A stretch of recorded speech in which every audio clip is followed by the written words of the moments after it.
Bismillahirrahmanirrahim. Assalamualaikum warahmatullahi wabarakatuh. Nama saya Umar Bakri, NIM 19073070, jurusan Pendidikan Teknik Otomotif. Baiklah, di sini saya akan menjelaskan materi administrasi dan supervisi pendidikan tentang administrasi ketatausahaan sekolah. Yang pertama, konsep administrasi ketatausahaan sekolah. Yang kedua, proses tata persuratan. Yang ketiga, proses tata kearsipan. Yang keempat, proses tata ruang kantor atau sekolah. Yang kelima, keterlibatan guru dalam administrasi ketatausahaan sekolah. Materi pertama, konsep administrasi ketatausahaan sekolah. Pengertian administrasi ketatausahaan sekolah atau tata usaha atau sering juga disebut tata laksana merupakan bagian dari keseluruhan proses administrasi. Dalam bahasa Inggris, ada yang menyebutnya sebagai clerical work atau reporting and recording system atau office management, yaitu semua mekanisme yang dapat membantu, memperlancar, meningkatkan aktivitas dan efisiensi proses administrasi dengan menyediakan segala data dan informasi yang diperlukan, sehingga administrasi tersebut berjalan lancar. Di samping itu, tata usaha juga diartikan sebagai kegiatan melakukan penentuan segala sesuatu yang terjadi dalam organisasi untuk digunakan sebagai bahan keterangan oleh pimpinan yang meliputi segenap kegiatan, mulai dari pembuatan, pengelolaan, penataan sampai dengan penyimpanan semua bahan keterangan yang diperlukan oleh organisasi. Sedangkan pengertian tata usaha menurut Pedoman Pelayanan Tata Usaha untuk perguruan tinggi adalah segenap kegiatan pengelolaan surat menyurat, yaitu menghimpun, menerima, mencatat, mengelola, menggandakan, mengirim dan menyimpan semua bagian keterangan yang diperlukan oleh organisasi. Dengan pengertian ini, maka tata laksana atau tata usaha bukan hanya meliputi surat-surat saja, tetapi semua bahan keterangan atau informasi yang berwujud warkat. Pekerjaan tata usaha meliputi rangkaian aktivitas menghimpun, mencatat, mengelola, menggandakan, mengirim, dan menyimpan keterangan-keterangan yang diperlukan dalam setiap usaha kerjasama. Menurut Deliang Gai atau G tahun 2000, yang pertama menghimpun, yaitu kegiatan-kegiatan mencari data, mengusahakan tersedianya segala keterangan yang tadinya belum ada, sehingga siap untuk dipergunakan jika diperlukan. Mencatat, yaitu kegiatan menumbuhkan dengan berbagai alat tulis sehingga terwujud tulisan yang dapat dibaca, dikirim dan disimpan. Yang ketiga, mengelola, yaitu bermacam-macam kegiatan mengerjakan keterangan-keterangan dengan maksud menyajikan dalam bentuk yang lebih berguna atau lebih jelas untuk dipakai. Yang keempat, menggandakan, yaitu kegiatan memperbanyak dengan berbagai alat dan cara. Yang kelima, mengirim, yaitu kegiatan menyampaikan dengan berbagai cara dan alat dari satu pihak ke pihak lain. Yang keenam, menyimpan, yaitu kegiatan menaruh dengan berbagai cara dan alat di tempat tertentu. Selanjutnya, proses tata persuratan. Surat merupakan sarana komunikasi dalam bentuk tulisan, apapun medianya. Tata persuratan merupakan tahap penciptaan dalam daur hidup arsip. Kegiatan tata persuratan menyangkut materi yang lingkupnya esensial dalam komunikasi kedinasan, yang meliputi penentuan jenis surat, sifat, format surat yang menampung bentuk redaksional, serta penggunaan sarana pengamanan surat. serta kewenangan penandatanganan. Pembakuan elemen-elemen dalam tata peraturan tersebut apabila dilaksanakan dengan benar dan konsisten, maka efisiensi dan efektivitas dalam rangka menciptakan tata persuratan yang berdaya guna dan berhasil guna dapat diwujudkan.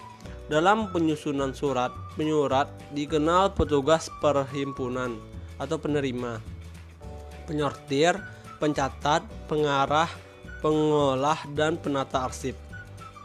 Pekerjaan tata usaha yang menunjang manajemen personil banyak berhubungan dengan hak dan kewajiban sebagai pegawai sipil. Contohnya, yang pertama melaksanakan pengetikan dan pengaturan warkat untuk pengangkatan sebagai pegawai negeri. Pengatur permintaan tanda tangan dari kepala sekolah dan mengirimkannya. Yang kedua, membantu memperbanyak salinan surat-surat keputusan serta lampiran-lampiran yang dibutuhkan untuk pengurusan kenaikan pangkat, penggunaan hak cuti atau pensiun. Yang ketiga, menyiapkan, menyimpan, dan mengisi kartu pegawai. Yang keempat, menyiapkan belangko-belangko presensi pegawai. Yang kelima, membantu kepala sekolah dalam membuat laporan statistik keadaan pegawai edukatif dan administratif. Kegiatan yang mengenai penataan inventaris sekolah sebagai berikut. Yang pertama, pekerjaan inventaris sebenarnya menyangkut bagian manajemen sarana, yaitu mencatat keluar masuknya barang, pemeliharaan dan penyimpanannya. Pekerjaan ketatausahaan yang menyangkut penataan inventaris meliputi: yang pertama, pencatatan masuknya barang-barang, memberi label dan nomor inventaris, mengklasifikasikannya. Yang kedua, pencatatan keluarnya barang-barang, misalnya digunakan, dipinjam, dihibahkan, diberi kepada lembaga lain atau perseorangan, atau disingkirkan. Adapun tujuan dari tata persuratan adalah menciptakan keseragaman dalam pola umum penyelenggaraan tata persuratan. Yang kedua, mewujudkan tata kearsipan yang lebih berdaya guna dan berhasil digunakan. Yang ketiga, menunjang kelancaran komunikasi, kedinasan, dan kemudahan dalam pengendalian pelaksanaannya. Yang keempat, meningkatkan daya guna dan hasil guna secara berkelanjutan dalam penyelenggaraan dalam tugas-tugas kedinasan. Selanjutnya, proses tata kearsipan. Pengaturan penyimpanan surat atau pengarsipan surat-surat yang sudah selesai diperoleh lalu diarsipkan. Kegiatan kearsipan adalah menyimpan dan memelihara arsip tersebut ke dalam filing kabinet atau almari arsip agar tetap utuh dan mudah dicari kembali apabila diperlukan. Dalam pelaksanaan dan pengurusan surat, ada beberapa hal yang perlu diketahui, terutamanya yang terkait dengan unit kerja. Dalam kaitannya dengan kearsipan dan unit pengelolaan, kearsipan adalah suatu unit dari suatu organisasi yang bertugas untuk melaksanakan kegiatan penerimaan, pengarahan, pencatatan, pengendalian, dan penyimpanan arsip atau surat. Sedangkan unit pengelolaan adalah unit-unit atau staf yang bertugas melakukan pengelolaan surat. Idealnya unit pengelolaan memiliki tata usaha yang unit pengelolaannya masing-masing setidaknya memiliki seorang yang mengelola arsip di unit pengelolaan tersebut. Cara-cara yang digunakan sebagai pedoman dalam menyimpan arsip. Yang pertama, menurut tanggal masuknya surat. Yang kedua, menurut pokok atau surat. Yang ketiga, menurut daerah asal surat. Dan terakhir, menurut abjad nama pengiriman surat. Untuk lebih mudahnya, biasanya warkat arsip tersebut dimasukkan ke dalam ordner agar bahan-bahan yang terbuat dari kertas tidak lekas rusak dimakan ngengat. Maka sebaiknya diberi kapur barus. Proses tata ruang kantor atau sekolah. Istilah ruang kantor berasal dari bahasa Inggris yaitu office layout atau sering disebut juga layout saja. Tata ruang kantor adalah pengaturan perabotan, mesin, dan sebagainya di dalam ruangan yang tersedia. Ada beberapa ahli yang mendefinisikan tata ruang kantor, di antaranya sebagai berikut.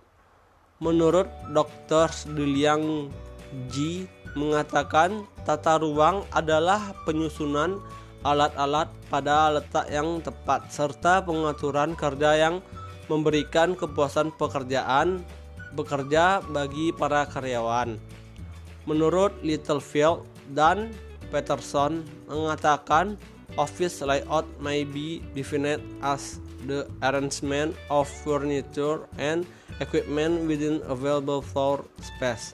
Tata ruang kantor dapat dirumuskan sebagai penyusunan perabot dan alat perlengkapannya pada luas yang tersedia. Tujuan tata ruang kantor atau sekolah. Adapun tujuan dari penataan ruang kantor adalah sebagai berikut. Yang pertama, memberikan kemudahan yang optimum bagi arus komunikasi dan arus kerja. Yang kedua, memberikan kondisi kerja yang baik bagi setiap orang. Yang ketiga, memudahkan pengawasan sehingga manajer dapat melihat staf yang sedang bekerja. Yang keempat, memberikan kemudahan yang tinggi kepada setiap gerakan karyawan dari meja ke meja. Yang kelima, menghindarkan diri dari kemungkinan saling mengganggu antar karyawan dengan karyawan lainnya. Yang keenam, mempergunakan segenap ruangan dengan baik. Yang ketujuh, memisahkan pekerjaan yang berbunyi keras, gaduh, dan mengganggu dari pekerjaan yang sunyi. Yang kedelapan, terciptanya kesan yang baik tentang organisasi tersebut dari relasi dan tamu yang datang. Yang kesembilan, pelaksanaan pekerjaan dapat menempuh jarak yang terpendek. Sekian yang dapat saya sampaikan. Maaf bila banyak salah. Assalamualaikum warahmatullahi wabarakatuh.